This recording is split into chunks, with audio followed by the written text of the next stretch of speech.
Bonjour et bienvenue dans cette vidéo. Je suis Mathilda Moutoussamy, toujours en voyage en Égypte et c'est mon 40e jour du coup en Égypte.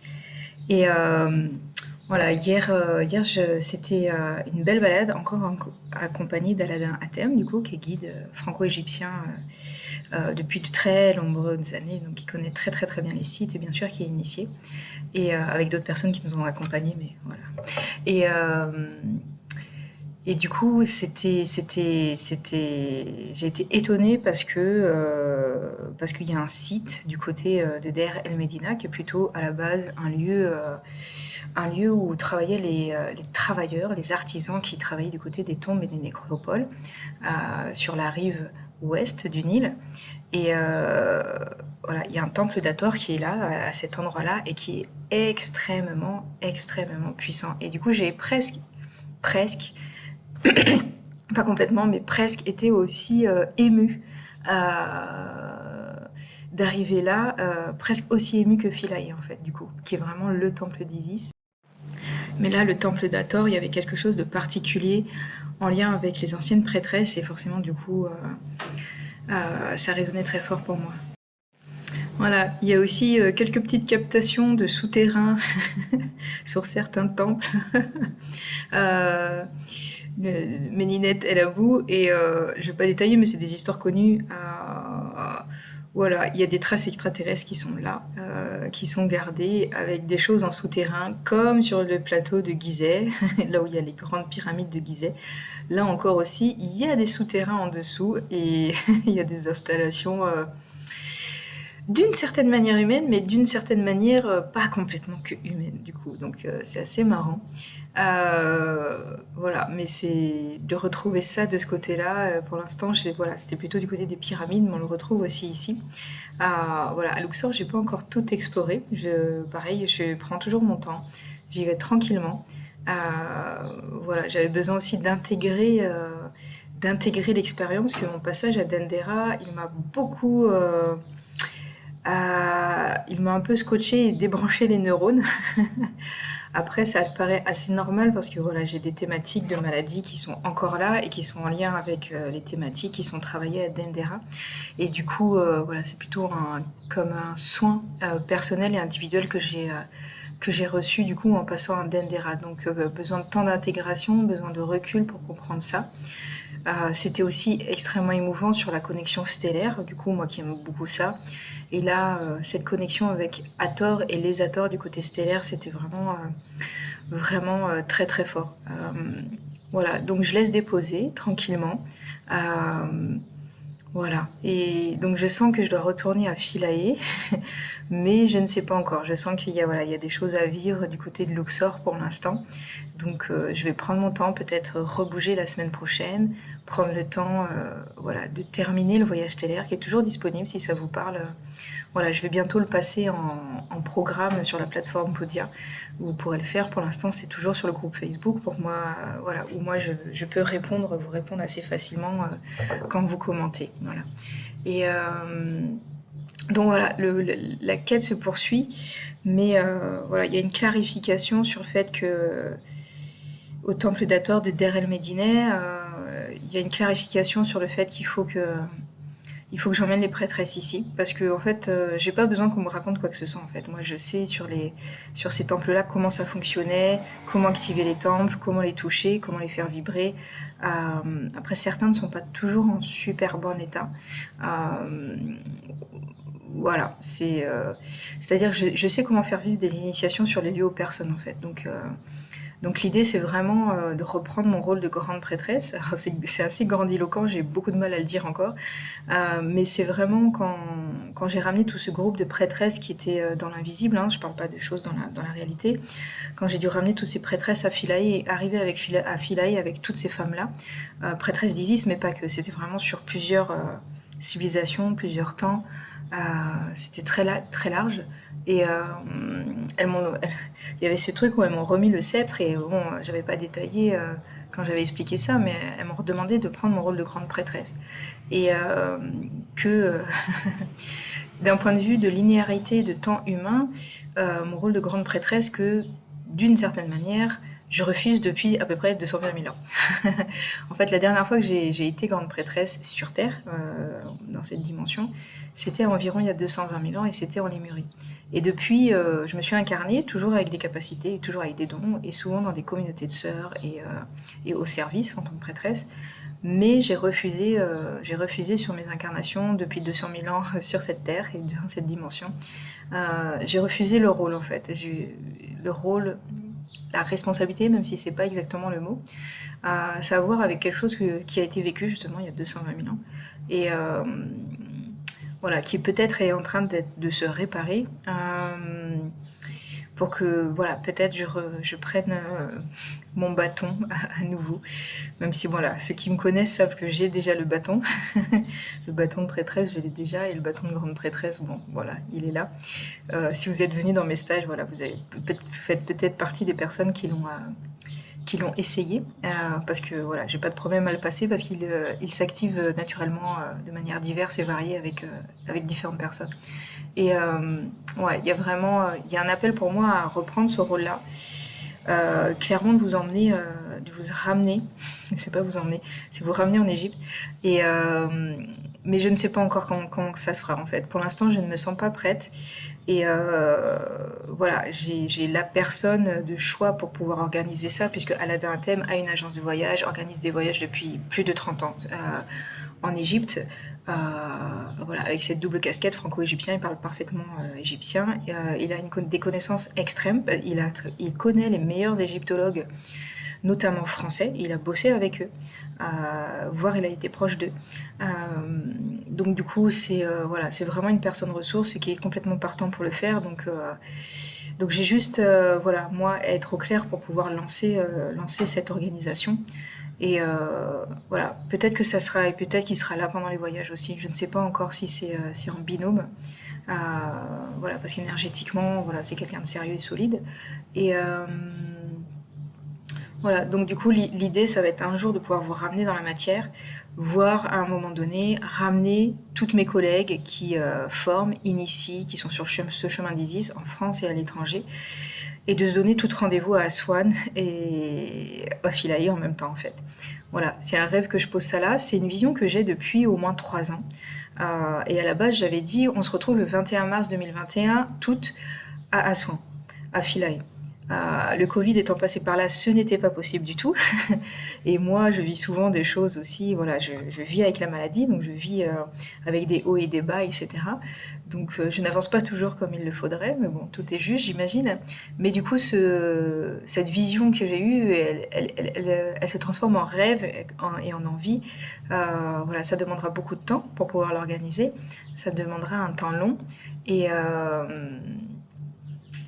voilà, et du coup, donc je suis en train de faire cette vidéo, mais c'est en train de me dire que c'est pour octobre. Bon, on va voir ça. On va voir ça. On va voir si c'est possible. Et du coup, voilà, on va continuer tranquillement avec ces choses-là. Et voilà, et à moi reprendre les enseignements. Alors ça peut être en Égypte, mais ça peut être ailleurs. Donc si vous avez suivi les autres vidéos, voilà, je me sens appelée à créer la maison d'Isis, qui va être un lieu à la fois virtuel, à la fois réel dans la matière, c'est-à-dire que c'est un lieu qui va se balader. C'est peut-être un lieu qui va être en reliance, parce que du coup, peut-être que voilà, ça sera à poser avec des collègues. Peut-être que ça serait un réseau à créer. Et je l'imagine plutôt sous une forme d'appellation, en fait, comme les appellations contrôlées pour le vin ou le fromage en France. Ça serait l'idée de dire, voilà, là, on est sous l'égide de la maison d'Isis. Donc, ça peut être d'autres collègues qui ont des lieux fixes et ça peut être d'autres collègues qui sont aussi en voyage. Sachant qu'on va avoir des enseignements, des vibrations, des mots, des explications différentes. Et ça a toujours été OK pour moi. Dans ma connexion personnelle, les visages de la déesse sont multiples. Et donc, ça prend des explications et des visages multiples. Et on est toutes voilà, connectées dans tous les cas. Et voilà, donc petit à petit, voilà, on va voir comment ça se pose. Peut-être que la maison d'Isis, ça va prendre forme de manière virtuelle, peut-être en premier lieu. Peut-être qu'une réorganisation avec les groupes qui existent À l'heure actuelle, j'ai 2 groupes par rapport à Isis, c'est sous les ailes d'Isis et le triangle d'or d'Isis. Peut-être, voilà, je vais peut-être voir comment faire une réorganisation pour laisser descendre voilà, les nouveaux enseignements qui vont venir. Voilà, peut-être que je vais laisser le triangle d'or d'Isis aussi, je pense que ça va se faire au bout d'un moment, peut-être pas tout de suite, pas tout de suite, parce que je sens encore que ça doit circuler, même si voilà, je sais que voilà, il y a d'autres collègues qui le transmettent et voilà, c'est chouette. Et, mais ouais, voilà, il y a certainement d'autres enseignements et j'y verrai certainement plus clair une fois que je serai retournée à Philae parce que je sais que dans le temple, je vais recevoir les informations parce qu'il suffit de lire en fait. Moi, quand je suis dans le temple, j'entends les murs qui parlent et il y a plein d'informations vibratoires qui sont là. Donc, et il faut que je prenne le temps aussi de retourner dans mes vies antérieures pour reprendre.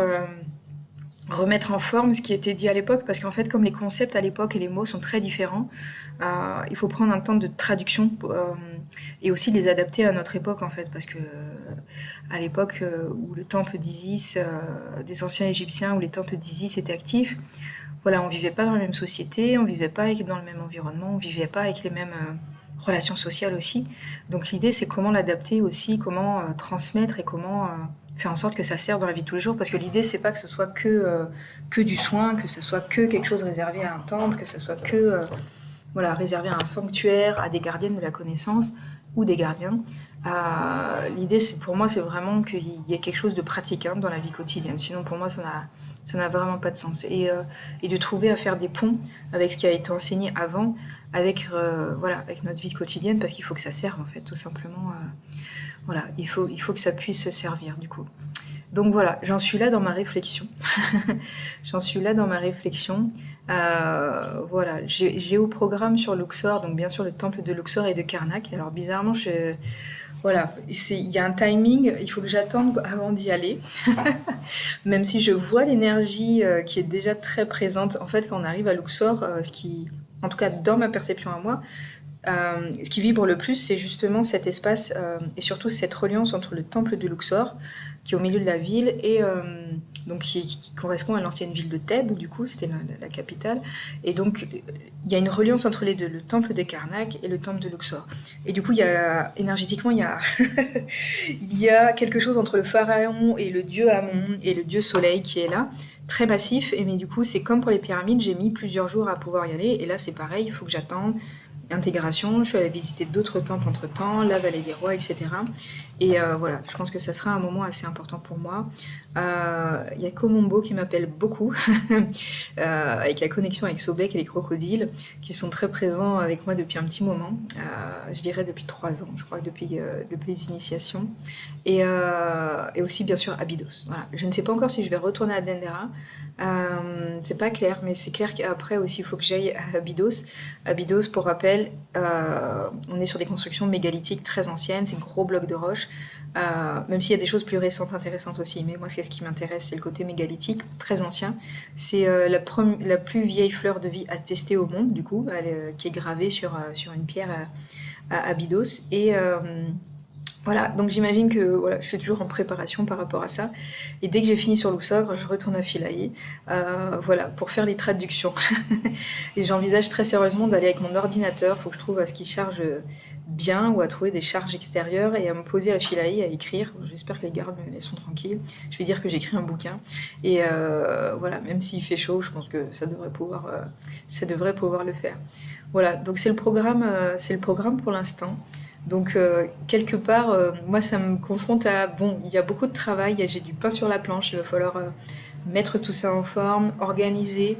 Voilà, il y a du boulot, il y a du boulot, il y a du boulot.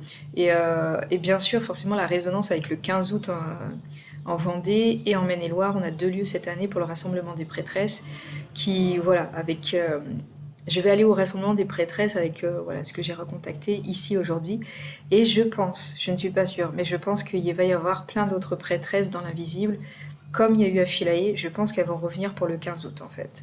Je suis pas sûre parce que c'est pas moi qui décide, c'est vraiment des mouvements. Moi j'accueille ce qui vient et ça n'avait pas été le cas les années précédentes. Et du coup je pense que les années précédentes, le rassemblement des membres des prêtresses en France, c'était dur. Même quand l'année dernière, c'est le collectif étoilé qui l'avait fait. Moi, j'étais pas là, je les avais soutenus à distance. Mais voilà, ils étaient plusieurs et c'était difficile. Moi, quand je le faisais toute seule, c'était difficile. Voilà, là, ayant ayant beaucoup travaillé à nettoyer les égrégores sur les violences qu'ont vécues les prêtresses, d'avoir voilà, posé des sécurités, etc. Voilà, j'ai l'impression que ça va être plus facile et plus fluide et qu'on va pouvoir ouvrir d'autres portes du coup cette année. Et du coup, pour rappel aussi, cet événement est ouvert à tout le monde, hein. Il n'y a pas besoin de se sentir prêtresse, d'être prêtresse, des initiés ou quoi que ce soit. Moi, je travaille pas en dehors des normes et des protocoles, c'est ouvert à tout le monde. Voilà, c'est juste si ça vous parle, vous venez. Et pareil sur les voyages que je vais organiser en Égypte, ça va se poser d'une manière ou d'une autre un jour, c'est évident. Et donc, il va y avoir l'appellation prêtresse, mais venez. Donc prêtresse avec le point. Moi, je me sens appelée à laisser ouvert aux hommes et à laisser ouvert aux personnes, à toute personne en fait, du coup. Que ce soit que vous n'ayez pas conscientisé cette notion-là en vous, soit que vous ne compreniez pas aussi le terme, soit que vous avez besoin de faire un séjour en Égypte entouré de prêtresses aussi, voilà, ou entouré de... Et si vous êtes prêtre aussi, vous êtes bienvenu. Si vous êtes un homme et que vous avez besoin d'être entouré de prêtresses aussi, voilà. En tout cas, comme je dis toujours, suivez votre intuition en toute chose. Voilà, et suivez votre intuition, parce que votre intuition, c'est votre meilleur guide, comme votre corps. Voilà. Et du coup, je voudrais partager aussi que je suis en train de m'habituer à la chaleur, parce qu'il fait très chaud, du coup, il fait plus de 40 degrés. Je suis en train de m'adapter tranquillement, et je suis juste en train de m'adapter au rythme du ramadan, parce que la vie est modifiée du coup en Égypte à ce moment-là, mais je suis en train de me réhabituer. Et alors c'est marrant parce que depuis que j'étais arrivée, donc j'ai eu très froid au début, il y a eu une très grosse vague de froid comme en France, là il fait très chaud comme en France aussi, il y a une vague de chaud, et je m'étais dit mais comment j'ai fait pour habiter au Burkina il y a 10 ans, j'ai vécu dans un pays extrêmement chaud sans climatisation. Et je me dis, comment j'ai fait à l'époque, en fait? Je me disais, ah, j'ai vieilli, j'ai les hormones, j'ai 40 ans, je supporte plus la chaleur. Et puis, en fait, mon corps est en train de se réhabituer, en fait. Il y a des temps de réadaptation, en fait, pour se réhabituer à tout ça.